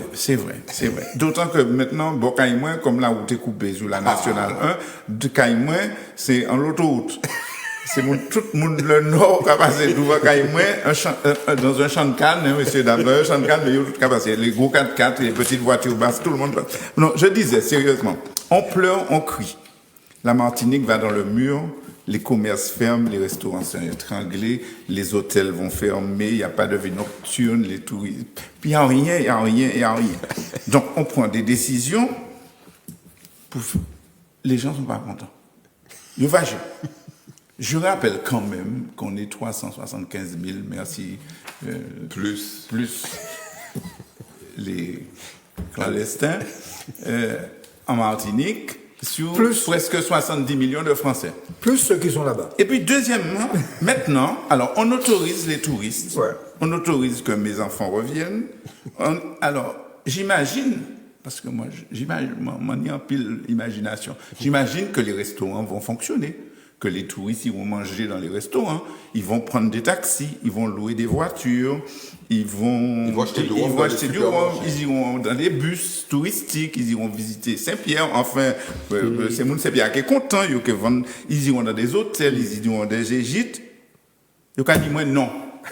C'est le même monde là. C'est le même monde là qui t'a dit, Pouchi, il fait même bail là, il a dit, Pouchi ou quoi, vous faites bail là. Alors là, aidez-moi, comprenez que je ne comprenne pas. Donc on ferme, l'État veut nous tuer. Attends, Michel. Vous ne pouvez pas comprendre. Ça fait c'est beaucoup. Mais c'est normal. Quand on ferme, l'État veut nous tuer. Ouais. Tout ça est fait contre la Martinique. 375 000 plus. Quand on ouvre, l'État veut nous tuer. On veut tuer la Martinique. Bon, alors moi je fais une suggestion. J'ai une suggestion. Il faudrait que le préfet, la préfecture, annonce que le préfet et les directeurs de l'ARS sont positifs et que l'un des deux se sacrifie. Comme ça, il y a un monde qui est quoi, nous? Yo que fini par quoi bagaille. Puisque là on dit oui, yo ka dit non, là on dit non, yo ka dit oui. Tu as déjà un exemple, puisque alors est-ce que le les président de la République lui-même est mais non, positif. ça suffit pas, mais c'est trop loin. Alors est-ce que les touristes seront plus responsables d'une éventuelle troisième vague? C'est ça ta question. Est-ce que ces touristes-là, que les carnavaliers de Noël, les organisateurs clandestins de chanter Noël, les envahisseurs de centres commerciaux, parce que c'est Cadillac à battre, hein. Moi, pas arrivé à traverser entre Lamentin et Fort-de-France, parce que tous les centres commerciaux sont bloqués. Alors, est-ce que les touristes seront plus responsables que ces gens-là? Posons-nous les bonnes questions et puis on va arrêter de faire Quand on semblant. rajoute juste une petite que les mêmes Bravo. personnes, Moi, j'applaudis. que les mêmes personnes qui ont peur de tout machin, ils parlent, ils vaccinés. Ah, oui, ben là, c'est compliqué. Hein. Donc, protégez-moi, mais je ne veux pas me vacciner. Bon, ça, Alors, ça faisait partie des questions, je crois. Les Martiniquais, Les Français. les Français sont majoritairement contre le vaccin. Pourquoi? Ben, ça répond un petit peu à la question, ce que vous venez de Ouais, dire. mais ça, c'est problème. par ces peurs entretenues sur des porteurs de mauvaises nouvelles, c'est beaucoup qui scientifiques, passés des scientifiques, qui racontent effectivement que le virus atténué du vaccin, ou bien le matériel génétique du virus va se mélanger aux nôtres et on va se transformer en hybride de virus. Bon, faut arrêter. On serait déjà des hybrides de la poliomyélite, des hybrides de la tuberculose, des hybrides de tout ça. Moi, personnellement, je suis candidat pour être vacciné. m'a invité les autres pour que les médias me voient me vacciner. Bon, effectivement, on peut avoir des réactions secondaires du type qu'on a toujours eu, une petite fièvre, quelque chose comme ça, ce qui prouve que le vaccin fait son effet. Mais actuellement, c'est peut-être ça qui va être la clé pour endiguer la troisième vague potentielle. C'est le paramètre qui va faire que peut-être qu'on passera à côté d'une troisième vague. Mais si on fait, ce vaccin-là, j'en attendais justement, c'était quelque chose qui était moi je pensais qu'il arriverait beaucoup plus loin, je dis comme ça, ah oui, parce qu'il arrivait mon œil pas bon, donc bon, mais en tout cas, c'est un paramètre clé. Mais il faut prendre 2 vaccins, c'est ça? Il y a un premier à prendre, deux et un doses. deuxième, Deux une autre doses. dose, c'est ça? Oui, c'est peut-être le principe du rappel qu'on fait classiquement. Ça n'a rien de Je nouveau. ne sais plus le nom du vaccin qu'on me donnait quand j'étais au lycée. C'était le vendredi après-midi. J'étais Cabaroli 4 fois. Il y avait 4 vaccins à prendre. Exactement. Tout dépend du vaccin. donc, tout dépend parce que donc, si tous on les va aux deux, vaccins là, pas grave. ne réagissent pas. Je voulais te citer quelque chose. Oui. Sur cette question du vaccin, il y a un organisme qui s'appelle la Fondation Jean Jaurès, qui a fait une étude assez intéressante. Vous tapez sur Google, vous tapez vaccin Jean Jaurès. Bon. Alors, il y a un schéma très intéressant qui montre le degré d'acceptabilité du vaccin suivant les pays. L'Inde, 87%. La Chine, 85%. Mais juste alors là. Oh là là. Et la France, on descend comme ça, la France, 54%. C'est-à-dire que c'est en France... Quelle est ton analyse? C'est en France que le degré d'acceptabilité est le plus faible. Oui. Et d'après l'étude de cette fondation Jean Jaurès, qui est une fondation, disons, un peu... C'est un think tank en gros du Parti socialiste. Hein, c'est un organisme un cercle de réflexion. Un centre de réflexion des socialistes. Bon. Mais en gros, il relie ça à un phénomène de défiance politique. C'est-à-dire que... Et il relie ça aussi à l'orientation politique. Plus on vote pour les candidats populistes, moins on est vacciné. moins on va être vacciné. Ouais. Autrement dit, pour aller vite, les anti-vaccins se regroupent principalement dans l'extrême droite. Voilà. Exact. Alors, il y a une autre analyse aussi qui est intéressante. C'est très intéressant. À partir de ces données, c'est que, et pour moi c'est évident, mais bon, il faut quand même aller vérifier avec les chiffres. Plus le pays est riche, moins il se vaccine. Plus les pauvres, plus se vaccinent. C'est pas compliqué. Les riches ont bien évidemment une expérience de la mort qui est extrêmement limitée, tandis que les pauvres, ils voient les gens mourir tous les jours. C'est simple, hein? C'est tout. C'est simple. En Afrique du Sud, il y a eu des émeutes. L'OMS avait stocké des vaccins, je ne me rappelle de quelle maladie, je crois que c'est Ebola ou je ne sais pas quoi, eh bien, il y a eu des émeutes en Afrique du Sud pour piller. Pour aller chercher le vaccin. Pour aller chercher le vaccin. On est à la Alors qu'en France, c'est une réaction de riches. On est à la 13e vague d'Ebola au Congo, hein, Ouais. pour ceux que ça intéresse. Alors, 13e vague il y a un d'Ebola, argument, il y a un qui argument est plus quand même. sérieux que... Il y a un argument que j'aimerais te soumettre, qui est quand même celui-là. Alors l'idée de base, c'est y arriver trop tôt pour y bon. Vous avez Oui, entendu c'est ça, ça. attendez, il ne faut pas déconner, ça fait 20 ans qu'on cherche un vaccin contre le sida. C'est pas la même chose. Alors ça n'a rien à voir. Mais bon, C'est pas la même chose, si j'ai bien compris. mais c'est pour ça que je voudrais te soumettre ça. Chaque année, on fait bien un vaccin nouveau pour la grippe. Absolument. Donc, en moins d'un an. Personne ne va regarder ça. Hein. C'est ça. C'est-à-dire que le type, l'argument massu, c'est alors, les frères, nous trappons ça en avril, j'en ai un vaccin. Mais H1N1, nouvelle version, c'est chaque année. OK? Et ce vaccin tue, rappelons les chiffres quand même.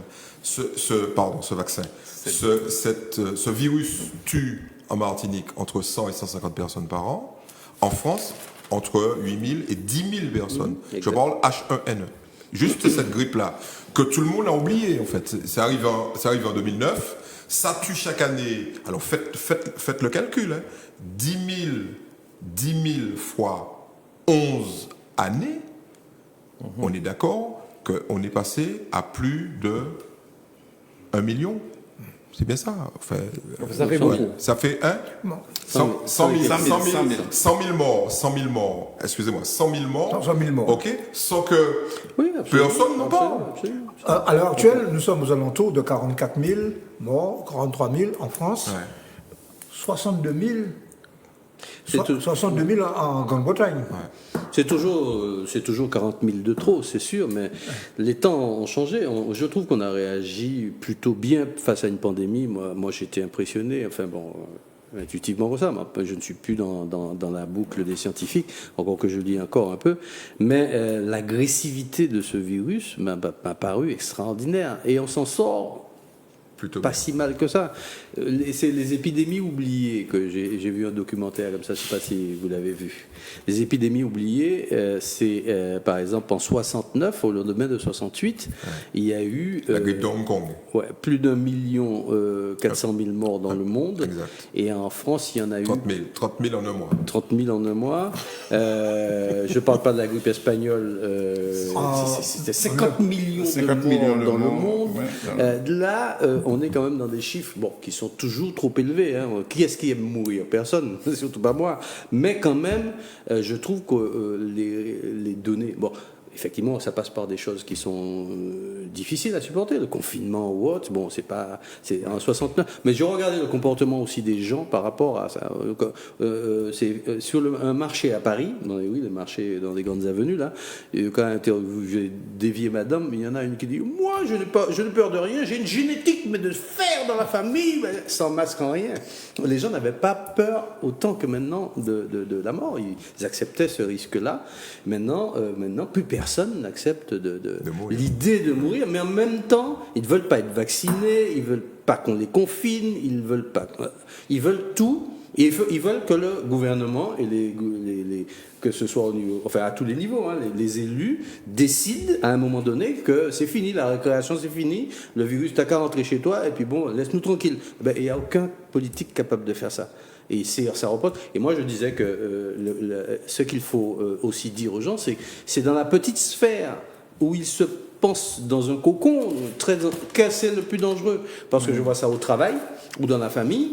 Ah ouais, on se connaît, c'est ça le réflexe. C'est là où il faut qu'ils se méfient. À partir du moment où le fait de se connaître les gens leur donne un sentiment de sécurité. Il y a eu un sondage sur ça. Hein, le problème, c'est que tu ne sais pas avec qui Eddie a dormi hier soir. Exactement. Une belle dame qui descendait de Paris et qui l'a contaminé. J'allais en parler. C'est exactement la même attitude sur les maladies sexuellement transmissibles. Exactement. Les hommes et les femmes de notre pays ont cette attitude-là. Mais moi, connaître-les, il n'y a pas de problème. Ou pas mettre des préservatifs. Mais non. C'est pour nous. C'est pour nous. Non, mais... Voilà. Et ça, donc je répète le chiffre. Hein. Si on n'avait rien fait en Martinique, taux de létalité 2,5%, à peu près. Il y a 400 000 habitants, il y aurait eu 8 000 morts. D'habitude, en Martinique, il y a 3 000 morts par an. Là, il y aurait eu 8 000 morts de plus. Donc, qui est-ce qui, en Martinique, aurait accepté 8 000 morts de plus? OK? Donc, allons continuer. Allons faire... Geste barrière. Alors, nous allons parler du dernier sujet ce soir. Votre avis sur la reconnaissance de la yole martiniquaise au patrimoine mondial de l'UNESCO. Est-ce que là, on peut dire roule au bravo quand même? Tout à fait. Roule au bravo. Tout à fait. C'est un long chemin. Serge ne semble pas être d'accord. Non, moi, si, je suis absolument d'accord. Parce que j'ai cru que tu disais que attends. Non, mais c'est un défenseur de la Édouard Tinogus, félicitations à Claudie Lagier, Tiemberet de Frémoin, Madame Lamont, Marie Zamont, etc. Excellent. Et puis, tous les... Attention, il ne faut pas les oublier, parce qu'on ne parle pas. Toutes les entreprises qui ont financé tout ça. Bien sûr. Voilà. Parce qu'il y a des boîtes qui ont fait des chèques pour que ça soit possible. Et je ne suis pas... Je dis ça d'autant plus, avec d'autant plus de facilité que je ne suis pas un fanatique de la yole. C'est normal, je suis un Gros-Mornais. Et je me souviens... Il y a une yole dans une rivière du Gros-Mornais. Oui, c'était la yole du Robert qui était venue au moulin de Richard Exiouville. Tout à fait. Mais ça on est d'accord. Oui, tout à fait. Mais ça n'empêche. Je me souviens, j'étais à RFO à l'époque. J'ai fait mon premier reportage. On m'avait envoyé au François faire un reportage sur une compétition de yole ronde. Et je n'y connaissais strictement rien. Et monté au Forza. En Canada, au Forza, oui, exactement. Monté au Forza et m'a entendu des grands hommes qui parlaient. Et c'était du chinois. Donc, m'a approché, m'a dit, oh, excusez-moi, messieurs, mais qui ça d'autre qu'a dit là? Parce que il était qu'à décrire tout cela, mais m'a dit qu'à comprendre. Je dis, c'est Jean Côté, moi, c'est Jean Gaumont. Moi, mais qu'il m'a dit. Donc, et c'est pour ça, expliquez-moi. Il y a des termes. Je dis, mais quoi faire tirer en bord, quoi louvoyer, quoi. Il y a des termes. Et m'a dit qu'à noter, continuellement à l'école. Et bien, le lundi soir, téléphone RFO a explosé. Je dis, enfin, Miambou qui connaît yole. Ceci étant, donc bravo la Martinique. Et ma pas la suite, parce qu'il ne faut pas être gentil. Alors, juste une seconde. Bravo Miambou qui connaît yole. Ils ne savaient pas, il fallait dire, bravo Miambou Gros-Mornais. Gros-Mornais qui connaît yole. Mais ça pas grave. C'est ça, non, mais c'est important. Mais c'est pour garder dit ça, Camille Alexandre et les autres, c'est du coteau connaît yole, comme ça. Ah bon? C'est un moment où Camille Alexandre commence à s'intéresser à ça. Et donc, j'écris Vive la Martinique. Mais pourtant, c'est parti. C'est-à-dire pour Chiyo Bayol là, pour l'UNESCO. Voilà.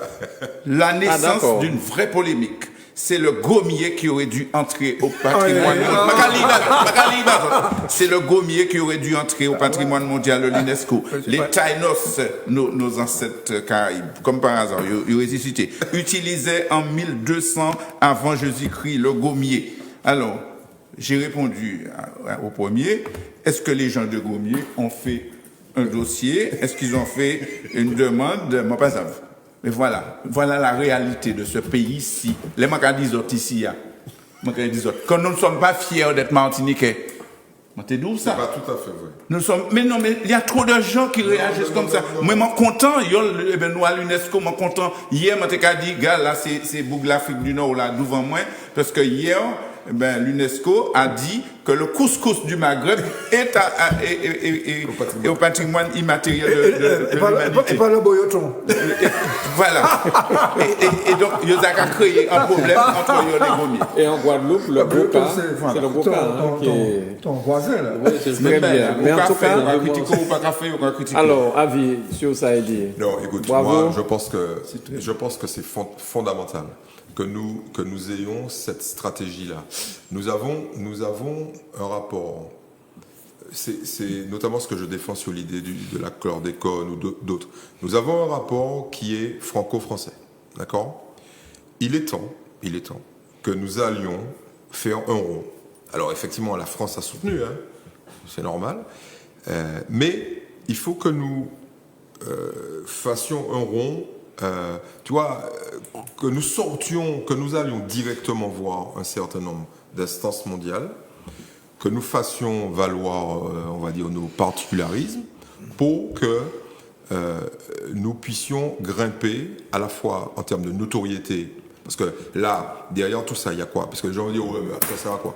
Ben, ça sert à faire connaître davantage cette île, avec quelque chose qui est unique au monde, et qui peut nous permettre, avec une notoriété plus forte, donc une connaissance de la Martinique plus forte, avoir davantage de visiteurs. Mais c'est exactement le même principe que pour la montagne Pelée. C'est exactement le même principe. Alors, monsieur le maire, moi, je voudrais vous soumettre une idée. On se bat avec la France, vous savez, j'allais dire presque contre la France pour accepter l'idée que la montagne Pelée. Bon, vous connaissez l'affaire. Chaque layer, ne vous inquiétez pas, on va vous choisir. Donc je parle d'un processus où c'est la France qui choisit de proposer un dossier pour l'UNESCO. Bon, bref. Et puis on échoue aux marges parce que le président de la République choisit quelqu'un d'autre. C'est pas grave. Alors moi, je propose de soutenir un projet mené par le maire de Saint-Pierre d'un lien fondamental et structurel avec Pompéi. Pompéi, qui est une ville martyre d'un volcan, comme Saint-Pierre, et d'aller faire en sorte que ce Pompéi, ou cette Pompéi, je ne sais pas comment on dit, et Saint-Pierre soient que Pompéi aide Saint-Pierre, voilà, aide Saint-Pierre à une reconnaissance mondiale de la montagne Pelée. Parce que tu as visité ou tu as été voir probablement, ces types ont réussi quelque chose de formidable à transformer ce qui est une espèce on va dire, de richesse archéologique en un produit touristique extraordinaire. Donc, et probablement qu'en sortant des circuits traditionnels franco-français, on peut-être réussir. Parce que là, c'est bien le cas.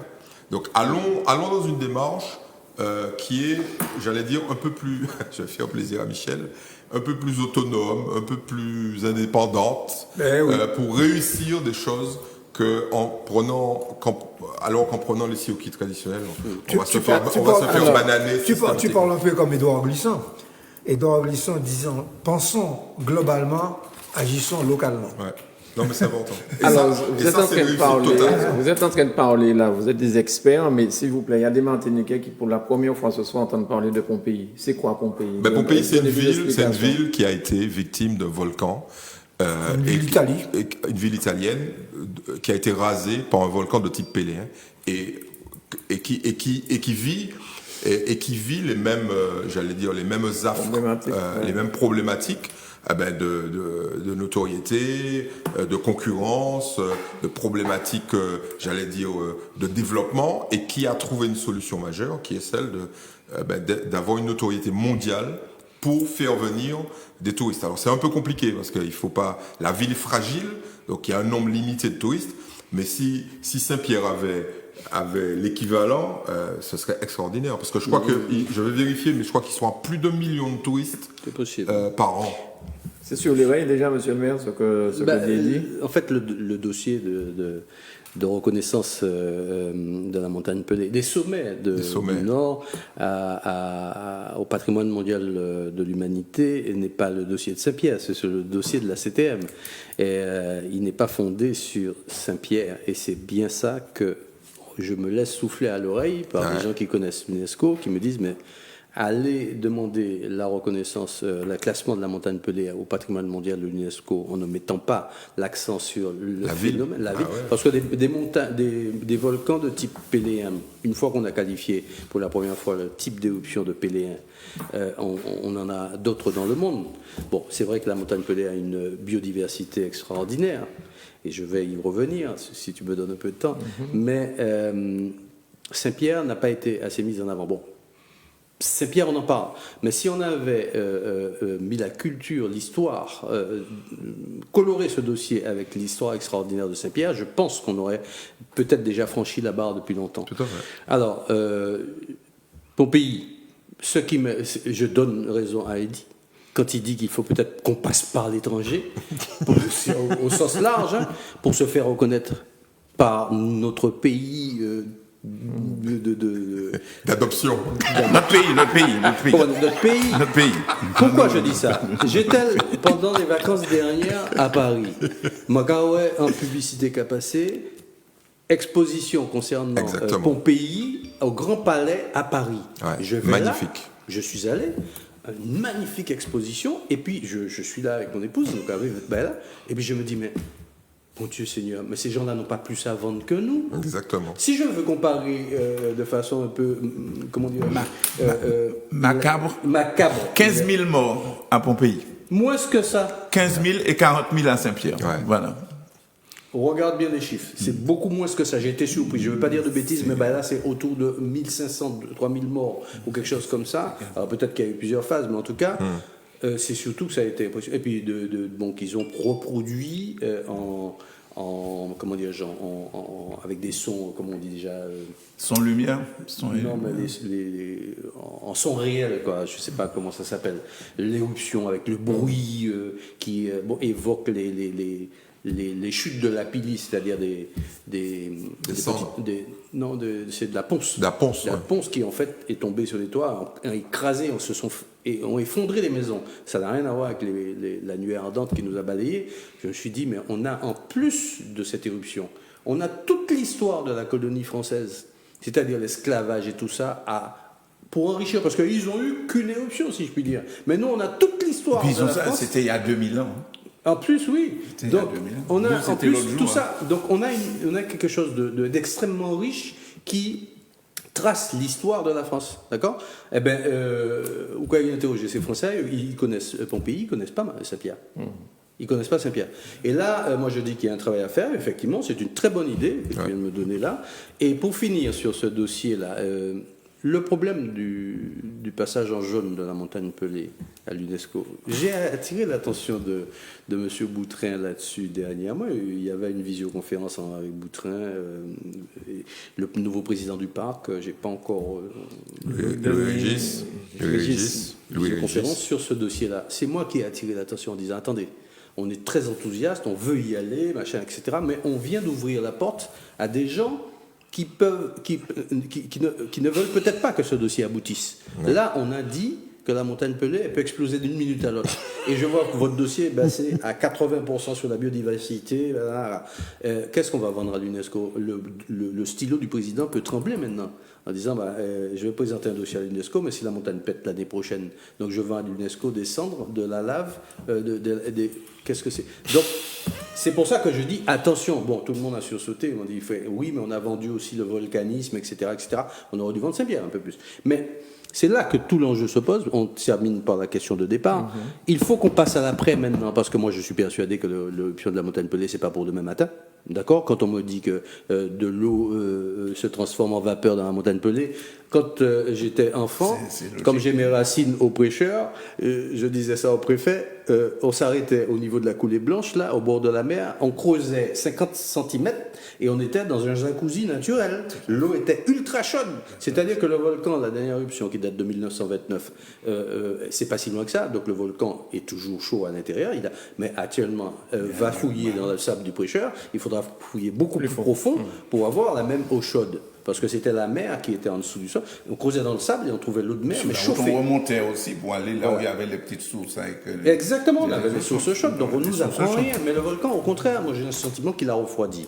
Donc maintenant, ce qu'on dit, si on veut qu'on vive de notre volcan, qu'on vive avec notre volcan, mais de notre volcan, il faut vraiment aller jusqu'au bout, c'est-à-dire non seulement renforcer la vigilance et tout ça, au niveau de donner les moyens humains, matériels à l'observatoire, voire, moi ce que je demande, c'est une expertise internationale, parce que je ne suis pas sûr que le diagnostic qui a été fait ait été bien assis. Donc moi je demande qu'il y ait des experts internationaux qui sont prêts à venir, parce que dès qu'ils ont entendu ça, ils ont dit qu'ils sont prêts à venir travailler, pour vraiment asseoir les données de base du volcan, pour savoir la ligne de départ. Et au-delà de ça, la surveillance qu'il faut, et on va au-delà de ça, parce que moi j'ai dit, Saint-Pierre est jumelé avec une ville du Guatemala qui s'appelle Antigua.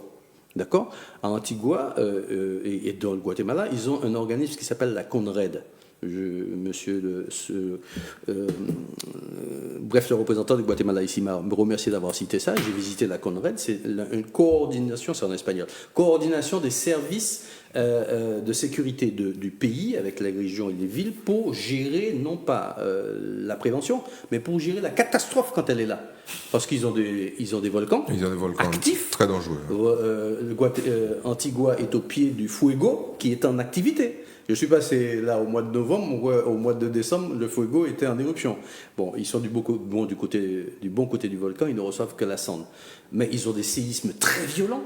Antigua a la même histoire que Saint-Pierre, sauf qu'elle a été rasée par des séismes en 1777. 3 séismes successifs, la ville a été rasée et elle a été reconstruite après. Nous, c'est un volcan, mais eux, c'est des séismes. Ils ont les glissements de terrain, ils ont tous nos risques, peut-être un peu moins le tsunami. Ils ont mis en place la CONRED, qui est un organisme qui a des véhicules à chenilles, qui a des grandes tentes pour héberger les gens qu'on doit déplacer et tout ça. Et c'est ce que j'attends, moi, maintenant de l'État, de la CTM, que l'on mette en place les organismes. C'est parce qu'il ne faut pas qu'on laisse le maire de Sainte-Marie, par exemple, courir partout en pleine nuit pour essayer de trouver de l'hébergement pour 10 personnes. Quand on sera obligé de dépasser 30 000 personnes, côté nous comme météo. Donc tant qu'on n'aura pas fait la transparence sur l'avant et fait la transparence sur l'après, qu'est-ce qu'on a préparé après pour gérer une éventuelle catastrophe naturelle qui peut être autre chose que le volcan, ça peut être machin, ou un tsunami. Tant qu'on n'aura pas fait, on n'aura pas montré aux Martiniquais qu'on a prévu ça et qu'on est prêt, il y aura toujours une inquiétude sourde et qu'il y aura toujours des excuses pour les assurances. Tu me parlais de pénalisation, les assurances, les banques et tout ça qui disent ouais, on va rien les miser là-bas parce que voilà. Donc il y a un travail qui commence là maintenant. Et on va s'y attacher, les maires qui forment la couronne, des villes qui forment la couronne de la montagne Pelée. Le préfet, j'ai déjà dit ce que je pensais, et il nous restera à voir la CTM pour que vraiment on prenne à bras le corps la responsabilité de ce qui a été annoncé. Très bien, on a fini, c'est la dernière émission de cette année. Allons quand même dire aux gens qui nous ont écoutés que le volcan en question, c'est le Vésuve, à Pompéi, c'est le Vésuve, et qu'il est encore en activité. Donc, c'est pas la peine qu'il te refuse l'inscription au patrimoine, parce que Pompéi est au patrimoine et il est en dessous d'un volcan encore en activité. Donc l'idée de prendre la ville, à mon avis, est la bonne chose. C'est pas la montagne qu'il faut prendre, c'est la ville et la montagne. Et on va laisser la montagne à Pierre Petit pour qu'il fasse monter son téléphérique. Comme ça, les gens pourront aller là-haut en téléphérique. Alors, c'est la dernière émission de cette année. On n'aura pas malheureusement l'occasion jeudi prochain de parler de la plénière qui s'annonce la semaine prochaine, 21-22. Semblerait-il qu'elle sera terrible, la plus terrible plénière des 5 années, m'a-t-on dit, je ne sais pas. Ah bon, qu'elle sonne, Jean? C'est ça, je dis moi. Michel, allez à la plage. Prends du recul. Alors, je vais te dire une chose. Allons voir les amis, Michel. Je vais te dire une chose. Ne répondez pas mal. Nous sommes dans une période. Quand tu donnes 20 000 euros à une association, il y a toujours un type qui se lève et qui dit « donner 60 000 euros ». Si c'est ça la politique, excusez-moi. Tu parles de la surenchère. La surenchère systématique. Ouais. Très bien. En tout cas. C'est des mecs bien informés. Mais c'est ça une plénière terrible. Non, mais il faut prévoir le champagne et tout ça, ça va calmer le jeu. Mais oui. Tout à fait. Boudin, pâté. Tout à fait. Boudin, pâté, on a beau manger. Je crois qu'elle va proposer le dépasse. Pourquoi pas? Eh bien, merci. Non, mais Christian, là en visio, c'est mon gamin, il peut manger. Non, c'est présentiel. Ah ben voilà. Là, chaud. C'est parti. Bagage chaud là, Guy. Recréer la convivialité. Voilà. Donc, Michel, on va t'appeler quand même au téléphone pour que tu nous en parles, même si on ne peut pas en parler à la télé. Tout à fait, il n'y a pas de problème. De toute façon, on en parle début janvier. Non, mais on en parle. Ah oui. Je suis très, très serein. Il y aura un tsunami là, on en parlera début janvier si Dieu veut. Très bien. Monsieur le maire, merci beaucoup d'avoir accepté notre invitation et de nous avoir donné tous ces renseignements. Moi, j'ai beaucoup apprécié. Michel, merci beaucoup. Une fois de plus. Non, mais c'est... Est-ce que je peux rajouter quelque chose? Bien sûr. Il y a un monsieur à qui il faut adresser des félicitations, parce que l'idée ne vient pas de moi, je vais quand même le citer, c'est Joël Lubin. qui a travaillé beaucoup sur Saint-Pierre. Et cette idée de proximité avec Pompéi, elle vient de lui. Voilà, je voulais le dire. Bien. Timilat, merci beaucoup. Merci. Les mulattes n'existent pas. L'autre mulate, merci beaucoup de la table. Les mulattes n'existent pas, M. Gagné. Ça n'existe pas. Je vous souhaite, Pas des Milates. je vous souhaite d'agréables fêtes de fin d'année, joyeux Noël, et puis passez un bon réveillon. Faites attention à vous, à papy et à mamie, comme dirait Jean Castex, ce gars-là. Bon, bref. Et puis on se voit l'année prochaine, si Dieu veut. Grégory, François, merci beaucoup. Merci beaucoup.